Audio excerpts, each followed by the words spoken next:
What is up, everyone? I'm here in Taberg, New York, and I'm currently at the Wellnessté Lodge and Sanctuary. And I don't know if you could tell by my entrance here, but I'm, just a little bit excited to be here. Alright, let's pause for a second. I filmed this part at the beginning of my stay here when I thought I was just going to be doing a typical video tour of the Treehouse. However, I quickly realized that this place was special and deserving of something to properly show it as such. This treehouse and the sanctuary that it is a part of touched me and spoke to me on a different level than I had felt before.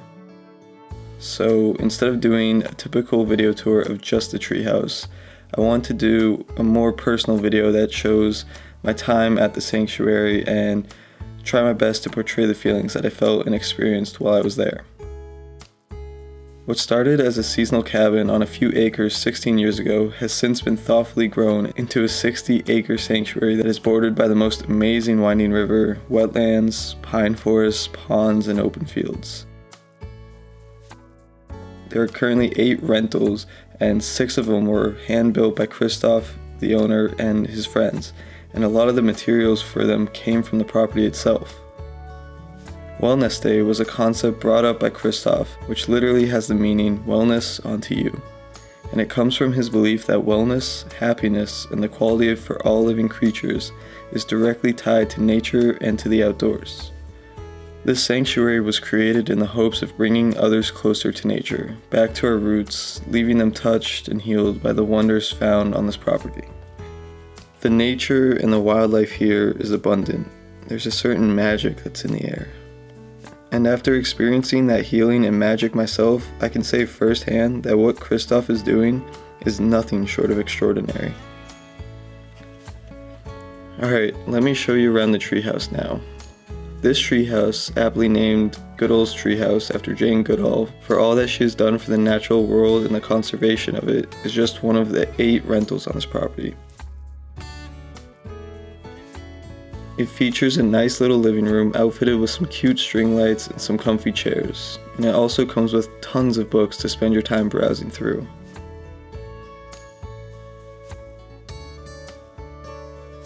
Next, onto the kitchen and dining area.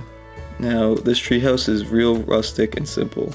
There is no running water, but Christoph provides plenty of water for drinking and doing the dishes. There is also a mini fridge, 2-burner hot plate, and even a microwave. All the pots, plates, mugs, and silverware are also provided, so there's everything that you would need to cook up and eat a couple meals while you're there. And moving on to the upstairs loft. Now, I am always a sucker for a nice loft, and this one certainly fit the bill. It's outfitted with a comfortable bed, and it even has this little window right behind it that lets in the most amazing morning light. It was near impossible to get up in the mornings. I'd highly recommend it. Now on to probably my favorite aspect of this treehouse, the second floor balcony.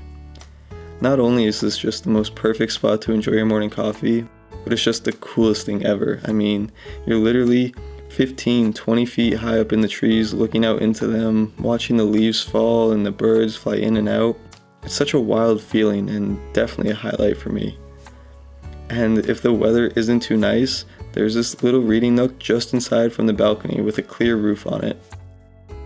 And when it rains in there, you can hear the pitter-patter of it right on that roof, and let me tell you, it is just pure magic. There's also a fire pit right outside the treehouse with firewood provided that Christoph splits himself. It's the perfect spot to wind down the evening and listening to the crackle of the fire and the evening ambiance. I mean, it can't be beat.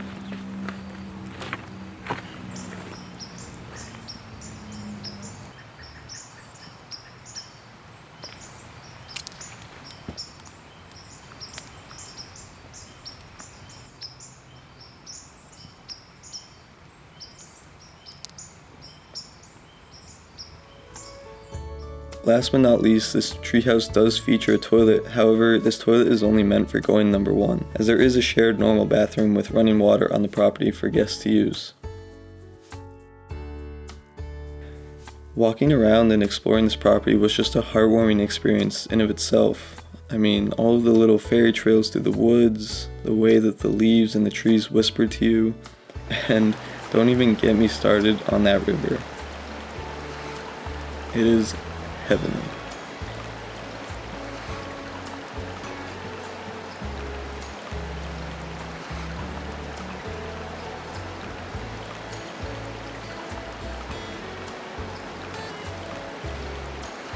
Christoph was even nice enough to take some time out of his day to show me around the property a bit, and even took me further down the river than I had previously gone.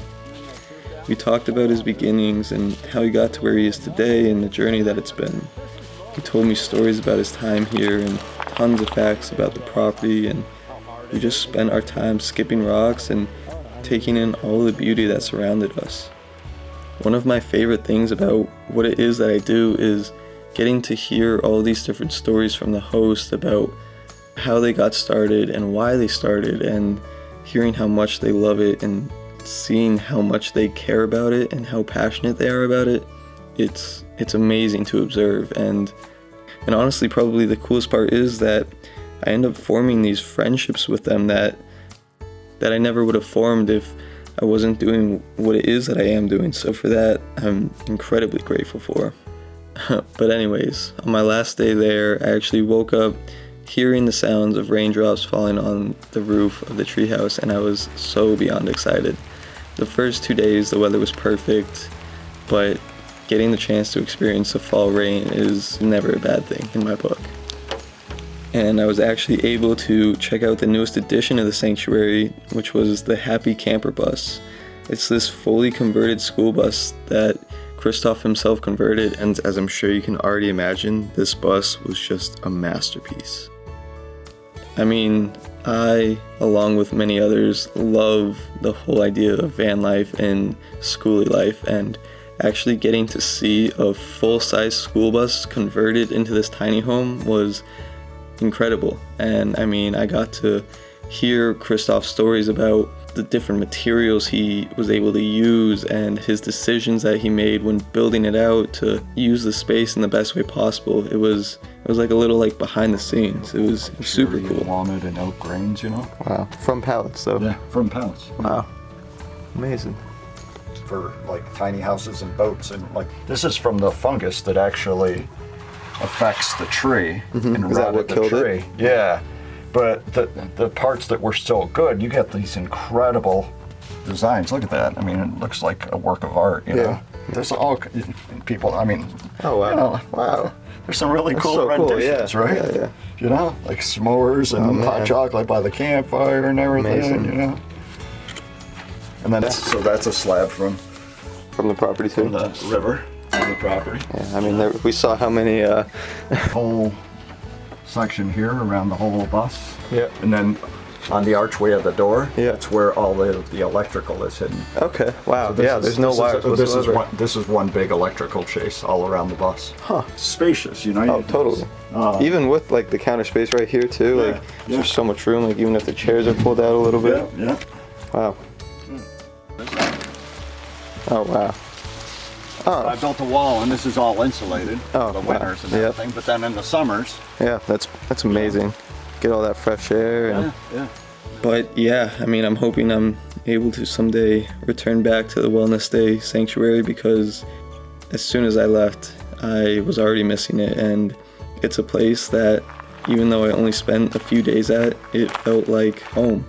And I left there feeling so refreshed and so at peace. And it's just a feeling that I think everyone deserves to feel. So yeah, hope you guys enjoyed. Till next time, peace.